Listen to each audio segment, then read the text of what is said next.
ኮነር ማግሬገር ቦክሰኛ ነው የዚህ የሚክስድ ማርሻል አርት ተወዳዳሪ ነው አየርላንዳዊ ነው አሁን ያው ዝነኛ ነው ግን ዝም ብሎ በቀላል የመጣ ዝና አይደለም ገና የ12 አመት ታዳጊ ሆኖ ነው ወደ ቦክሱ የገባው የትምህርት ቤት ጓደኞቹ ሲሰድቡት ጊዜ ሲያንጓጠጡት እነሱን ለመምታት ብሎ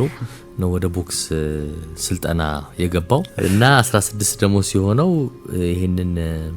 ስፖርቱ ነው ይሄ ሚክስድ ማርሻል አርት እሱን ሲያገኝ በቃ እሱን መለማመድ ጀመረ ከዛ የዩኤፍሲ ጨዋታዎችን መመልከት ጀመረ በጣም አድካሚ ነበር ያው ገንዘብም አልነበረውም የረባ ውድድር ማድረግ የሚችልበት አልነበረም ስለዚህ የቧንቧ ሰራተኛ ሆኖ ነበር ብዙ አመታት የገፋው ሌሊት 11 ሰዓት እየተነሳ በየቤቱ እየዞረ የተበላሹ ነገሮችን ቧንቧዎችን ሽንት ቤቶች እንደዚህ እየጠገነ ነበር ትንሽ ገንዘብ ያገኘ ነበረው በኋላ ላይ በደንብ ልምምዱ ላይ ለማተኮር ስራውን ሲተው ደግሞ የመንግስት ድጎማም ደግሞ ማግኘት ነበረበት በኋላ ያው እያለ ውድድር አገኘ በአንድ ወዳጁ አማካይነት የተወሰኑ መንደር ውስጥ እንደዚህ አይነት የሚደረጉ ነበሩ ሁሉንም ነበር ያሸነፈው በኋላ ላይ የመጀመሪያውን የዛሬ 10 አመት ነው የዩኤፍሲ ውድድር ያደረገው የለሱ በጣም ትልቅ ስኬት ነበር የመጀመሪያ ጨዋታው ብርም አልነበረውም መንግስት የሚሰጠውን ድጎማ እሱ ነው ቲኬትም የአውሮፕላን ቲኬትም የቆረጠበት ወደ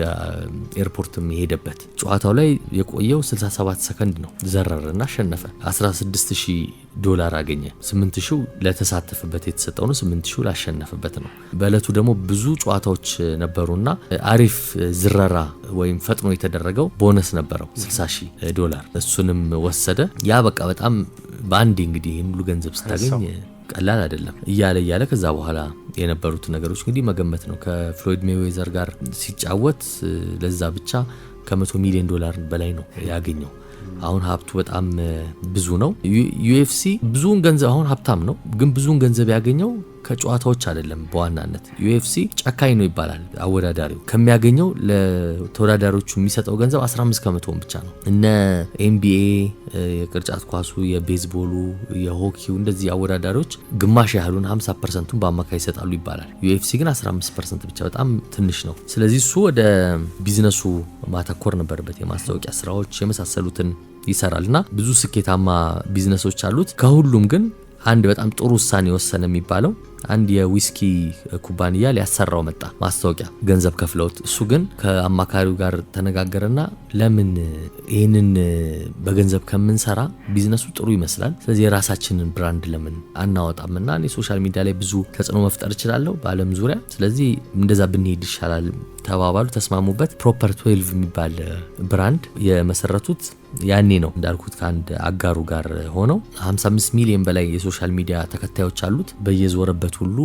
ያንን እያስተዋወቀ በመጀመሪያዎቹ 6 ወራት ከ200,000 በላይ ጠርሙሶችን ነው የሸጡት ከዛ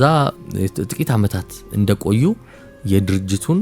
ፕሮፐር 12ን ማለት ነው 51% ድርሻ ለሌሎች ባለሀብቶች ሸጡት ያው ይሄ ብዙ ነጋዴዎች የሚያደርጉት ነው ትንሽ ተሰራበትና ከፍ ሲል በጥሩ ዋጋ ተሸጧል 51% ነው የሸጡት $600 ሚሊዮን ነው ኢትዮፒካሊ